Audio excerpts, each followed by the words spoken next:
Today I would like to share with you my thoughts on how I think we could go about to rekindle interest in the Nicene Creed, so that it isn't only seen as a relic from the past, but something we could treasure, hold dear, and something that we could use to rekindle people's interest in the Catholic faith. And therefore the title of my paper, A Vision of Theosis, Retrieving Nicaea in an Age of Relativism. Your Excellency, Bishop Graham Rose, Reverend Fathers and Deacons. God became man so that we might become God. The words of St. Athanasius echoing through the centuries. This statement, bold and brimming with mystery, lies at the heart of what the First Council of Nicaea defended, and what we are invited to rediscover today, especially during this year of celebrating the 1700th anniversary of the First Council of Nicaea. I stand before you today not only as a fellow Catholic, but as someone who came home to the Church through the door of the theology of the Divine Liturgy, as a divine dramatization of theosis or divinization. The very teaching Athanasius so powerfully expressed, and which the Creed of Nicaea safeguards.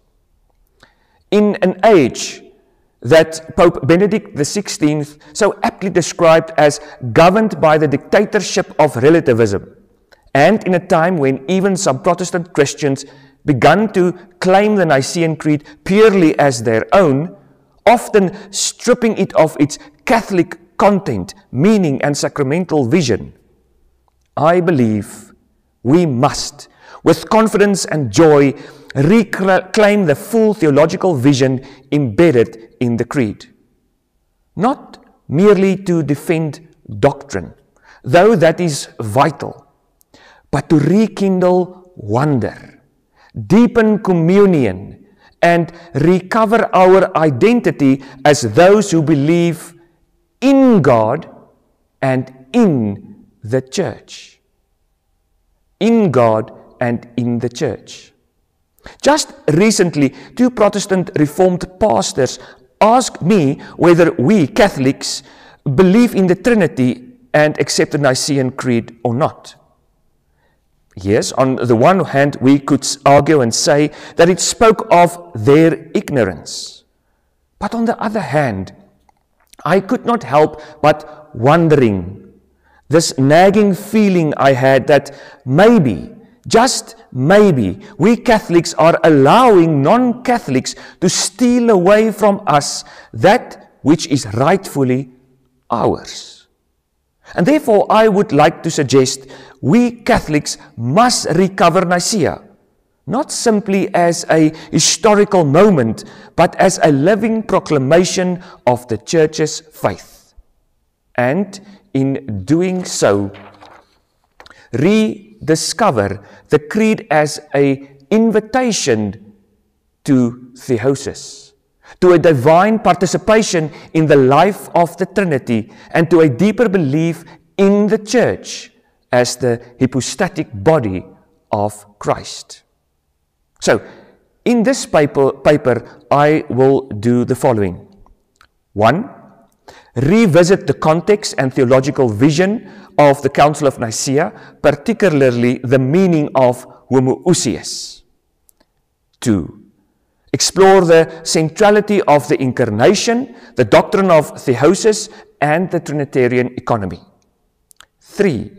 Explore the Creed as a liturgical and mystical text. 4. Consider the significance of believing in the Church and its 4 marks. 5. Draw upon my own journey into the Church through the discovery of theosis. And 6. Engage with insights that retrieve the Creed's relevance for our own time. And following this path of exploration, I will make 6 suggestions. Now, my first suggestion is on Nicaea, context and crisis, theological vision, and the triumph of homoousios. The Council of Nicaea in 325 AD was convened not only to resolve a theological dispute about the status of Christ, but to defend the very possibility of salvation. To defend the very possibility of salvation. The Arian heresy, by denying the full divinity of Christ, severed the link between God and humanity. If Christ is not truly God, then he cannot truly save. In Matthew 16, verse 13 to 20, Jesus Christ asked his disciples, Who do the people say I am? And then he directs his question directly to his followers by asking them, Who do you say I am? In essence, these were the very same questions the fathers of the Council of Nicaea were confronted with. And they had 4 options to choose from. But only one of these options is correct, which means the others by default are heresies. Option A. Jesus is anumoian with the Father. Anumoian with the Father. Coming from the Greek word anumoios, meaning unlike or dissimilar. And thus rendering the meaning that the Son is unlike or dissimilar to the Father. And then there is option B. Jesus is homoian with the Father. Homoian with the Father. Coming from the Greek word homoios, which means similar. Similar. Now, the intended meaning with this word, homoios, is to say that the Son is similar to the Father, but without specifying how, especially avoiding any mention of substance or essence. And then option C. Jesus is homoiousios. Homoiousios. And this one is maybe the most dangerous one. Homoiousios. Because everything is about this little I. In Greek, the 2 words, homoios, similar, and ousia, essence. And then this homoios, rendering the meaning as a concept that Jesus is similar in essence or substance with the Father. Similar to God the Father, yet not really the same. And therein lies the danger. But the fathers of the Council of Nicaea insisted on the 4th option. Namely, Jesus is homoousios with the Father. Homoousios, of the same substance, of the same essence as the Father. This was not speculative philosophy. It was, as Khaled Anatolius writes in his book, Retrieving Nicaea, it was a soteriological necessity grounded in the identity of the Savior. A soteriological necessity. The full union between divinity and humanity in Christ is the basis for our union as mankind with God, and thus our salvation. This union, this hypostatic union, is the very heart of the gospel. Again, God became man so that man might become God. As Bishop Robert Barron puts it in his book, Light from Light, God's condescension in the incarnation is not a lowering of glory, but a revelation of divine love. God comes close, not to diminish himself, but to raise us up. And thus I would suggest the Nicene Creed's structure from the Father through the Son in the Holy Spirit is not a formula to memorize, but a path to walk. It is the theological shape of our salvation. Now my second suggestion on theosis and the divine invitation into the Trinitarian life. St. Athanasius' insight into theosis or divinization is not pious exaggeration. It echoes this wonderful verse, 2 Peter 1 verse 4, which states, He has given us His very great and precious promises, so that through them you may participate in the divine nature. Participate in divine nature. Theosis or divinization is the reason for the incarnation. God became like us, not to affirm our fallen state, but to transform it. We are not saved merely from sin, but into divine life. Into divine life.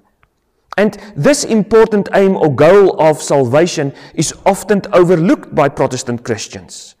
We are not merely saved from something, namely sin or the devil, but we are also saved for something, into something, to be part of a life in God Himself. The Creed attests to the reality of our salvation into divine life. It states, For us men and for our salvation, He came down from heaven, was incarnate, died, rose. He ascended into heaven and is seated at the right hand of the Father. These are not abstract phrases. They are the heartbeat of our Christian hope. For at this moment, a human body, yes, a glorified body, but human nonetheless, is part of the inner life of the triune God. In the Creed, we are reminded that God did not remain distant. He entered our history, took on flesh, suffered, died, rose, ascended, and by doing so, opened the Trinity to us through His hypostatic union of divinity and dust.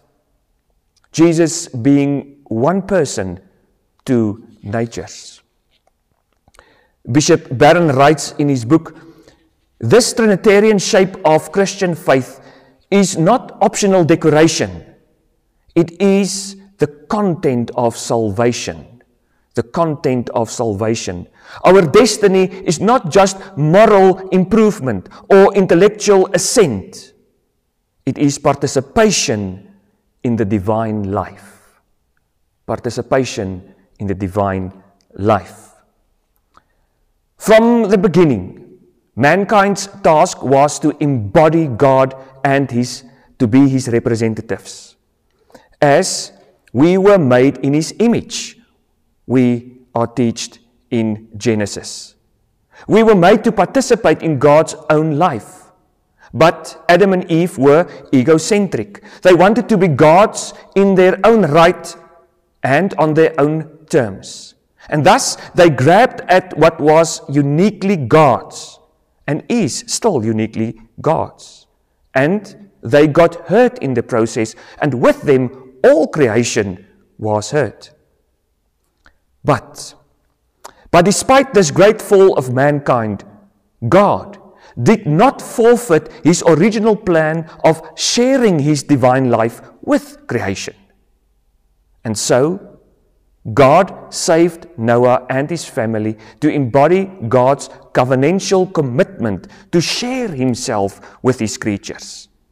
And after Noah, God chose Abram and his descendants to again embody God's covenantal commitment to a hypostatic union with mankind. In this way, God, always drawing closer to us, wanting to hold us against His chest, as a father, His kids.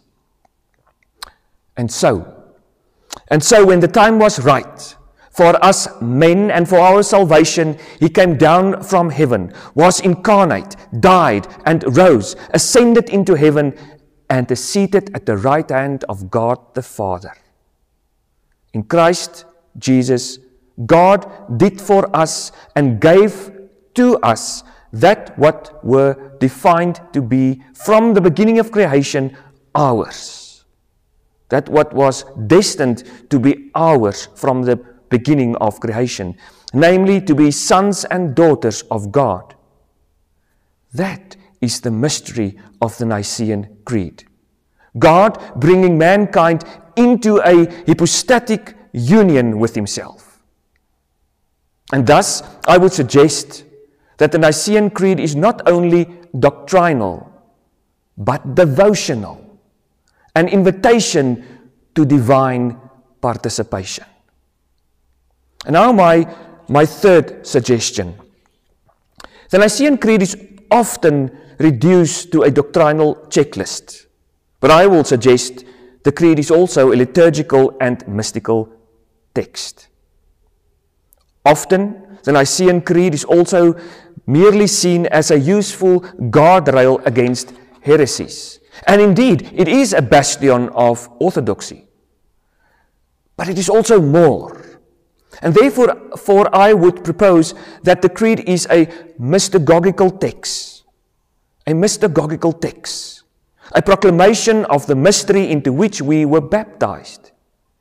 It is a map of our salvation history and a model of biblical exegesis rooted in the tradition of the church. Anatolius in his book reminds us, the Creed is not an add-on to Scripture. It is Scripture read rightly, in the church, with the church, as the church.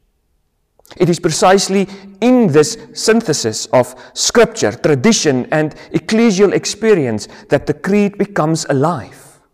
It is chanted and prayed in the divine liturgy of the Mass, professed in baptism, echoed in the Eucharistic prayer. It is not a set of ideas about God. Again, it is an entry into God's life. It is our entry into God's life. Even in this simple Latin statement, Credo in unum Deum, Credo in unum Deum, the invitation to enter into the mystery of God is emphasized in that the accusative case is used, rendering the meaning that we do not merely believe in God, but rather into God. Into God. Thus, a more suitable translation would rather be, I or we believe into God, emphasizing the act of moving into the mystery of the Trinity, mankind moving towards its destiny. And it's exactly within the context of the divine liturgy that this mystical invitation movement aspect of the Creed is emphasized by the way of the divine liturgical drama, where heaven and earth comes together in union with the exchanging of the gifts and the consecration of the Eucharist. For our sake and for our salvation, He came down and was incarnate. But now in the liturgy, the dust He chooses to be His body and blood is the bread and wine, the works of human hands that becomes our spiritual food, the body and blood, soul and divinity of our Lord and Savior Jesus Christ. And when we eat this bread and drink this cup, we as humans are proclaimed, as proclaimed by the Nicene Creed, are brought into a hypostatic union with God. And thus I would suggest that in some mysterious way, the Nicene Creed becomes fulfilled when we participate in the Eucharist. And now my fourth suggestion on in the church, more than an institution. I mentioned earlier that part of my journey into the Catholic Church was the realization that we believe not only in God, but also in the church. In the church. This is more than semantics. See, Protestant formulations tend to place the church as a human institution we belong to, or at best, a mere sign of the invisible communion of saints. But the Creed teaches otherwise. It says, I believe in one holy Catholic and Apostolic Church. And again, this little word in, this in unam ecclesiam, it is deliberate because it echoes the way we profess belief in God. It speaks of movement into, trust, of theological commitment, of relationship, of accepting God's own invitation to move into Him. The church is not an optional support structure.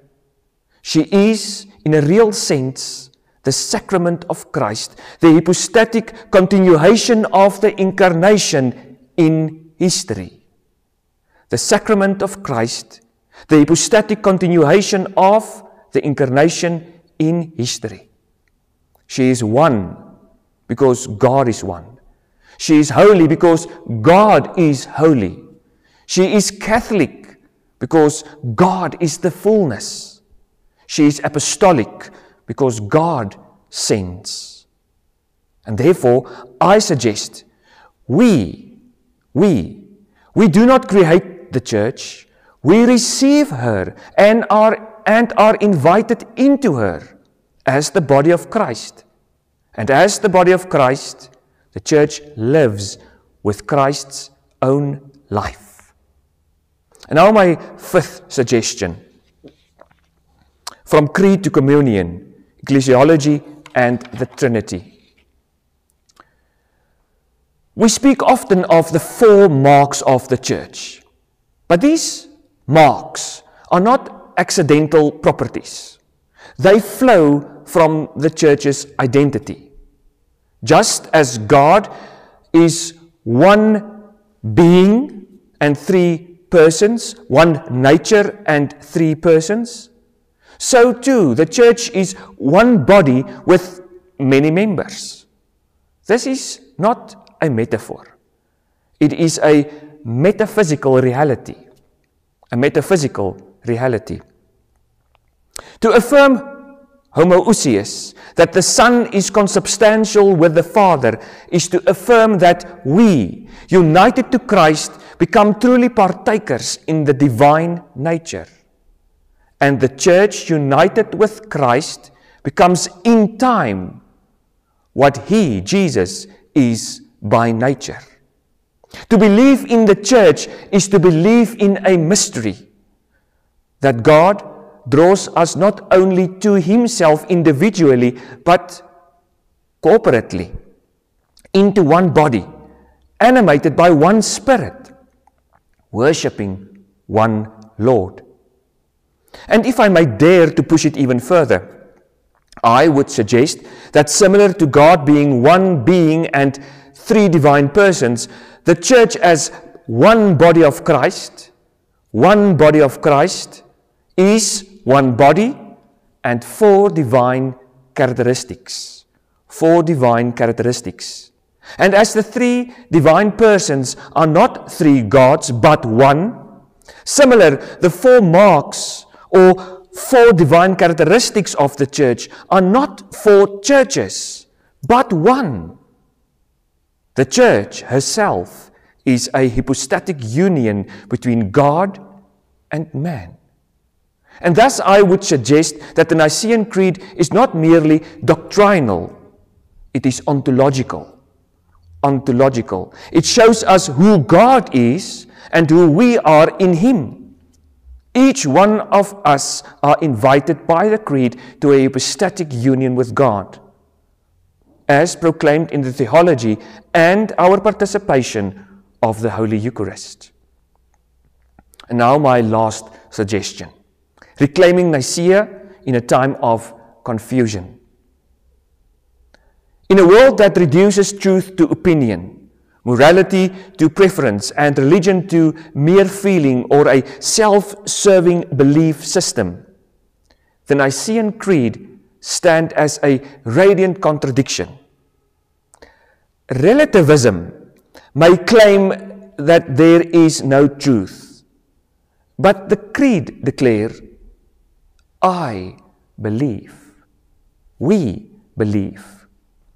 The postmodern world may tell us to invent ourselves, but the Creed say, we are created, redeemed, and called to find our purpose and goal as humans and in life in the dynamics of the inner life of the Trinity.